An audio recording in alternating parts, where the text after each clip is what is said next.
I got so much motherfucking design on right now. Break it down, bring it back, make it clap. I got 3 old thoughts, new guap, wear that thing. Bitches on my line, and you know. Assalamualaikum warahmatullahi wabarakatuh. Perkenalkan, kami dari kelompok 5 yang beranggotakan saya sendiri Lutfini Hetulusnia dan kedua rekan saya Wahyu Anissa Mukti dan Wahyu Dwi Astuti. Nah, di sini kami akan memaparkan sedikit pemahaman kami tentang penulisan bad news. Langsung saja kepada pemateri pertama, saya persilahkan. Baik, di sini saya akan menjelaskan pengertian mengenai bad news. Bad news atau pesan buruk adalah pesan yang jika disampaikan akan memberikan pesan yang tidak menyenangkan bagi si penerima pesan tersebut. Kemudian terdapat cara menyampaikan berita buruk di dunia kerja. Yang pertama, berikan penjelasan struktur. Sebelum menyampaikan berita buruk kepada kolega Anda, persiapkan diri untuk menjelaskan kabar tersebut secara terstruktur, mulai dari awal hingga akhir permasalahan secara rinci.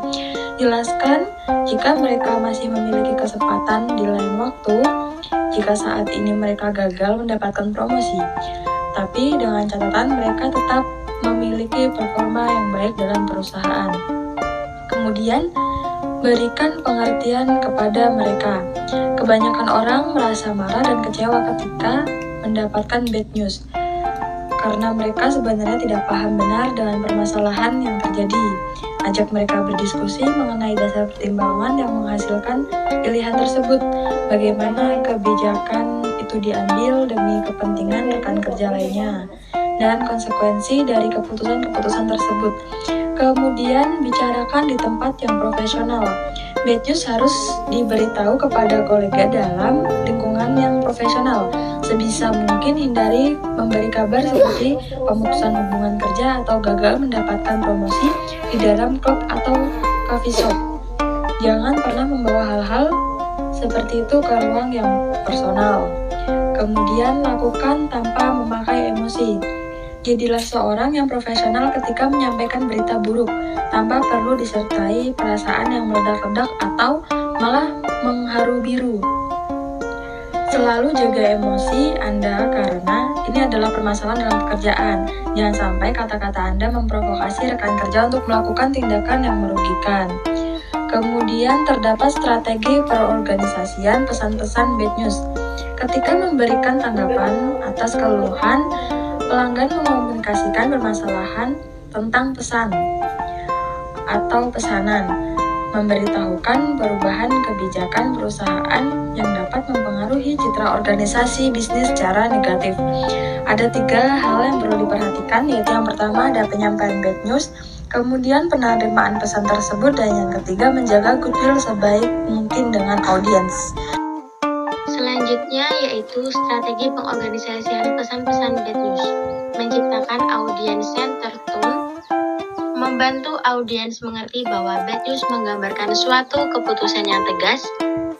Audiens mengerti keputusan dan membantu audiens agar tetap memberikan goodwill bagi perusahaan. Dalam memilih pendekatan organisasional terdapat 2 pendekatan. Yang pertama, pendekatan tak langsung. Yang kedua, pendekatan langsung. Pendekatan tak langsung merupakan pendekatan yang paling lazim digunakan untuk penulisan pesan-pesan yang mempunyai dampak kurang menyenangkan kepada audiens. Sedangkan pendekatan langsung digunakan saat pesan buruk tidak terlalu melibatkan emosi dari konsumen atau penerima pesan. Perbedaan pendekatan langsung dan tidak langsung. Pendekatan tidak langsung lebih mengusulkan suatu cara pemecahan masalah yang dihadapi dan memberikan kesan yang baik dalam menyampaikan pesan-pesan bad news.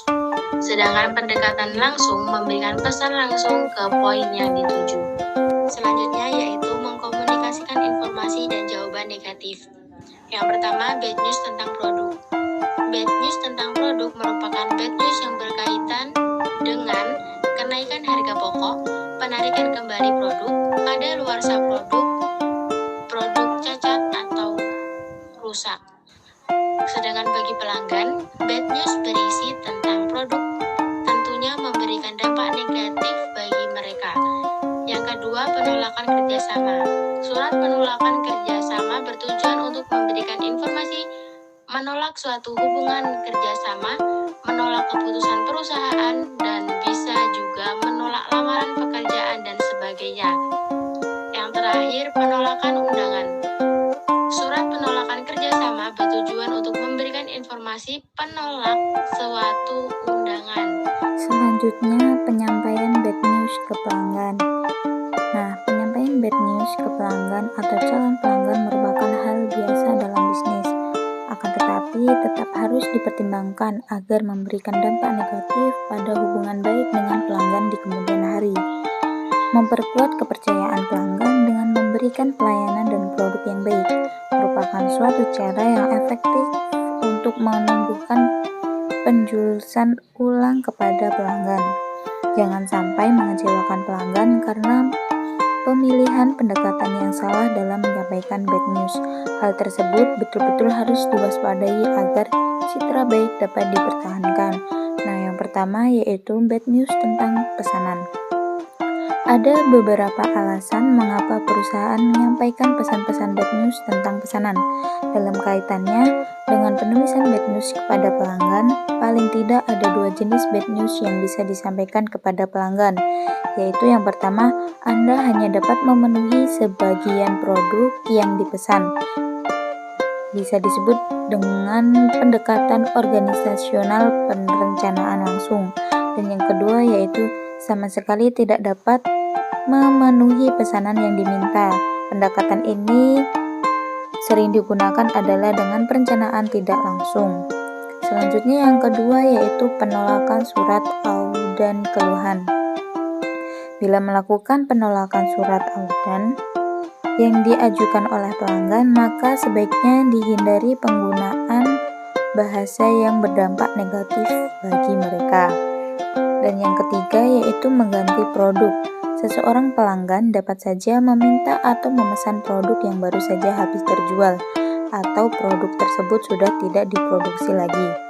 Jika memang merasa yakin bahwa pelanggan dapat menyetujui produk pengganti, maka Anda dapat mengirim produk pengganti tersebut kepada pelanggan. Dan yang terakhir, tidak memenuhi pesanan.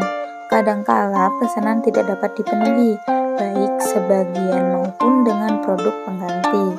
Jika hal tersebut terjadi, maka sebaiknya dinyatakan secara tegas bahwa pesanan tersebut tidak dapat dipenuhi.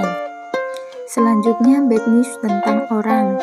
Yang pertama, penolakan menulis surat rekomendasi.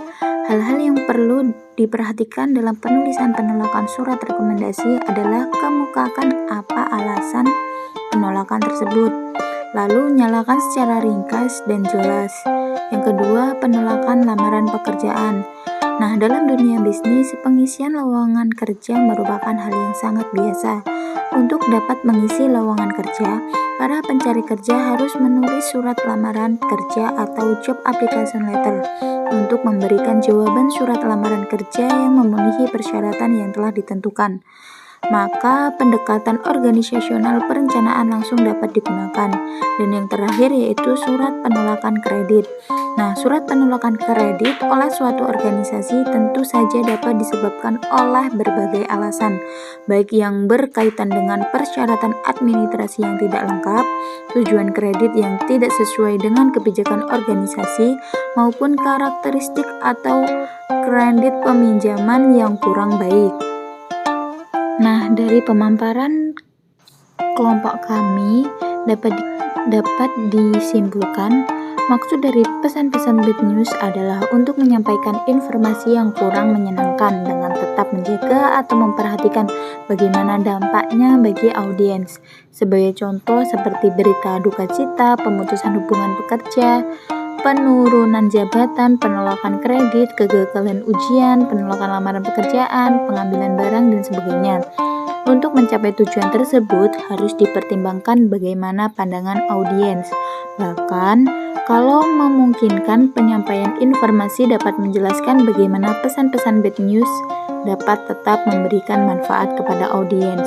Nah, secara umum, pendekatan organisasional yang banyak diterapkan untuk pesan-pesan bad news adalah perencanaan tak langsung, yang dimulai dengan sesuatu pernyataan bad news dan diakhiri dengan kata penutup yang memiliki dampak positif serta solusi bagi audiens. Nah, sedangkan pendekatan organisasional lainnya adalah perencanaan langsung yang digunakan terutama untuk penyampaian pesan-pesan bad news yang mempunyai dampak emosional yang sangat kecil kepada audiens, yang dimulai dengan pernyataan bad news, diikuti dengan alasan yang jelas dan diakhiri dengan kata penutup yang positif dan bersahabat. Baik, itu saja yang kelompok kami bisa sampaikan. Jika ada kurangnya, kami mohon maaf. Kami akhiri. Wassalamualaikum warahmatullahi wabarakatuh.